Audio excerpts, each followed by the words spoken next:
Hey everyone, this is Mike from Mike's Do It Yourself. Today I want to show you how to put in a clothes rack. And this one, it actually comes from an online store. And what it does, it folds out like that, and then you can put a rack across it and put your clothes on it.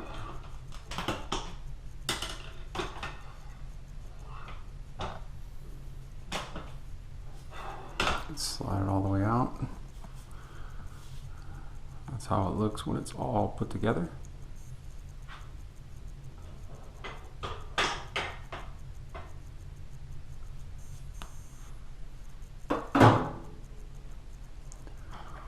So let me show you how I installed it.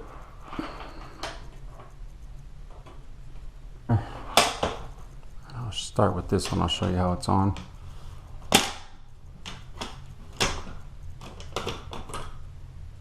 There we go. Now to get things started, you want to go ahead and just think of your placement, how tall or how high you want to put these racks. Now they can work as individual racks, as you can see here. If you just have a few things you want to hang, you can just hang them this way. Or if you have more things you want to hang and you're considering the weight, you want to put two, and then you can put that bar that goes across. So there is a placement guide. You can level this up to whatever you want. I just use the door frame, and I put it right about there, drilled a small hole there, and then drilled another small hole up at the top. And then once I was done with that, I went ahead and put the screws into here. And you want to screw them in almost all the way in, the way they are here, because the back of the rack are going to have these holes in it, and these top holes, or these holes these holes up at the top of each of the holes are the ones that it's going to set into. So the screws are going to set into these holes.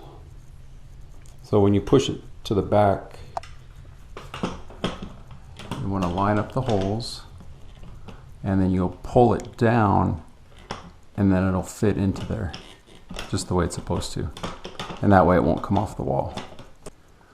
But to get the other side lined up, what you can do, if you have a 6-foot level or a 4-foot level, you can measure. For this type of rack, it's 30.5 inches across, and then you mark a hole for that same location.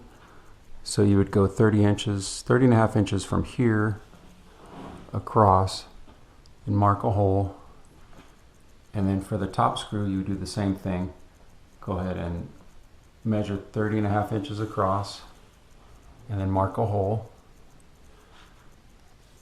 So if you don't have a 4-foot level or a 6-foot level, or in this case even a 3-foot level, what you can do is get one of these installed on the one side, and then when you're doing it too, make sure that you have enough room. See, I could have raised this up a little bit more to make it close all the way, and it's hitting this piece of wood here. So just make sure you take that into consideration, because the bar does come down and it stows against the wall, or it's supposed to. So once you get one installed, you can go ahead and put the bar onto it.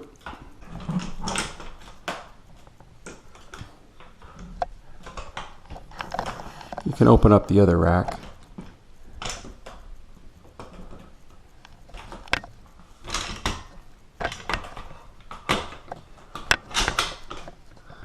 And then you'll want to pull the bar all the way towards you on both sides. And then you can get a small level, say into the center or off to the side here, and then raise the side you didn't install up or down. And then either with the small pencil or a drill bit, just mark the hole for the bottom once it's level with the level that you have on it. you can go ahead and just mark a hole. And then once you get that hole marked,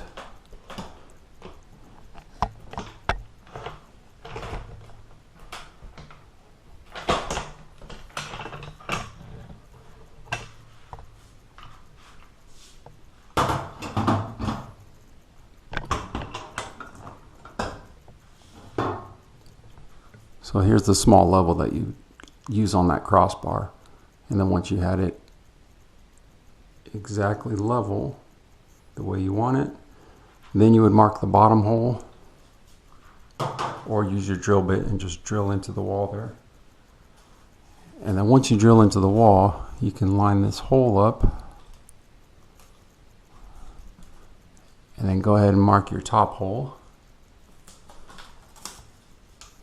And then it would be the same thing as I already mentioned. Just screw these screws in as far as you can, not all the way. That way you have a little bit of room for that metal to go back behind there. And these are both on studs that go up and down into the wall. So this is on a stud and this is on a stud.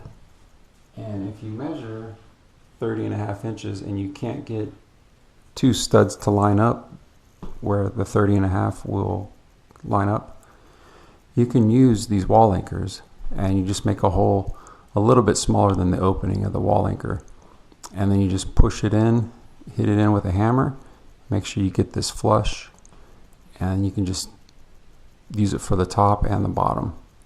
So you just put one in each one if you're just into the drywall and not the studs.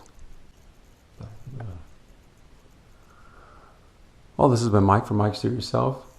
I hope this has been helpful. Don't forget to share, like, and subscribe, and good luck on your next home or automotive project.